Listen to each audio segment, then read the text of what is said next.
everybody. It's time for our first guest. Now, he is a college professor at the New England Institute of Art. Please welcome to the show, TAI IRWIN.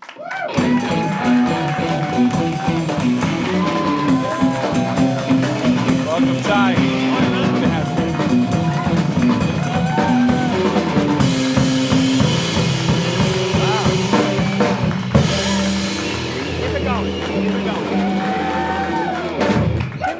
Keep it going for these guys. Come on! How's it going, everybody?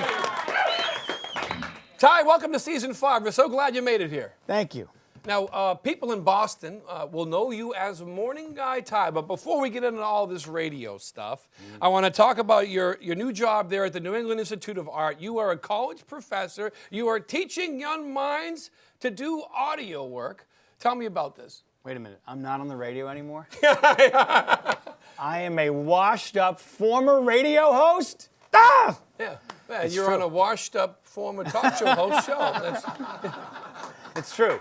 I am a career advisor, so I do sway young minds, and sometimes I use hypnotism and are the artists from the East. Well, I mean, first of all, I do have to say thank you to the school that you're teaching at, because this season, the school has provided us with some interns, and just by chance now, when we asked you to be on the show, it is the same school that you work at. So let's hear it for our new interns from the New England Institute of Art.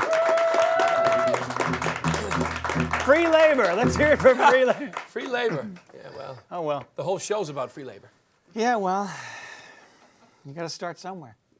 You were known here as Morning Guy TAI in Boston. I was. You were on the radio for many years. In fact, you were on WFNX, and they just came out with a documentary about the station, because it's closed now. It's no longer broadcasting. It was sold to Clear Channel, the devil of radio. The biggest owner, the biggest corporate devil of American radio stations, bought WFNX, the little station that could, in Lynn, with a signal that went about 10 miles, it seemed. But we had a really devoted following for many years, and in 2012, it was sold to Clear Channel, and now it plays dance music.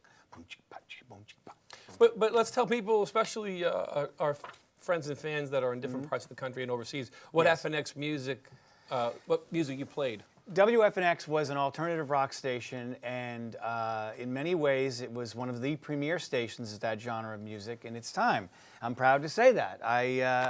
I worked there for 12 years, and we regularly broke new bands and regularly gave people a taste of music that was really never championed in many stations across the United States before. So bands that came into town like the Smiths and New Order and The Cure and Depeche Mode and Nine Inch Nails and Green Day, they really didn't have other outlets for the longest time when they first started, and we were the station that gave people access to that world. You know, there's a few shows now that do highlight local music, but nothing that's, 24 hours a day, you can get that type of music. We played Boston bands all the time, and we would champion Boston groups, not just on a Sunday night show or on a, some tiny little pocket.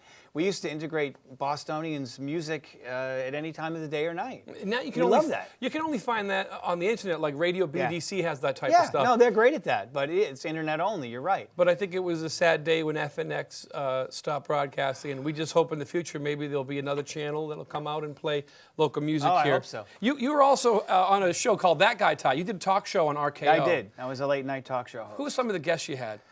Well, I had all of, I was looking at photographs of your guests, and I had all the local politicians of the day. And, sometimes it was wonderful because it was a news-breaking show in the evening. And so if Barney Frank or Ted Kennedy, if they were voting on a bill, they would call in and explain to the citizens, their constituents, exactly what was going on. And former politicians, the Dukakis of the world, Paul Cellucci was a guest a few times. I really, really enjoyed him. He had a great sense of humor, and we loved to talk about movies. He was just a terrific guy.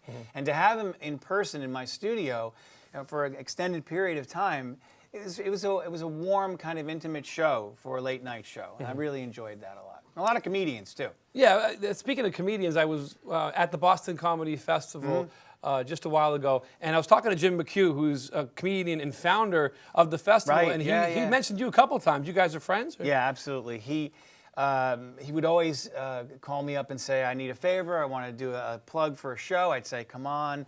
I championed people from midnight to 1 a.m. I gave them a whole hour sometimes, people just to come in, young comedians, and work out. Some of these guys didn't have that much material, and they were young. Yeah. But you give people a chance to sort of blossom when they're up and coming. And a lot of people have been really nice to me and remembered that. I enjoyed the Boston comedy scene immensely, and I always helped with the Boston Comedy Festival, judging or introducing acts or just interviewing people. What's cool about that is you actually have done what we do here on the show, which is help musicians and comedians, and we also talk to people. So you actually have done all this. Now, the comedian tonight, Lauren Verge, you guys also met and you worked with her?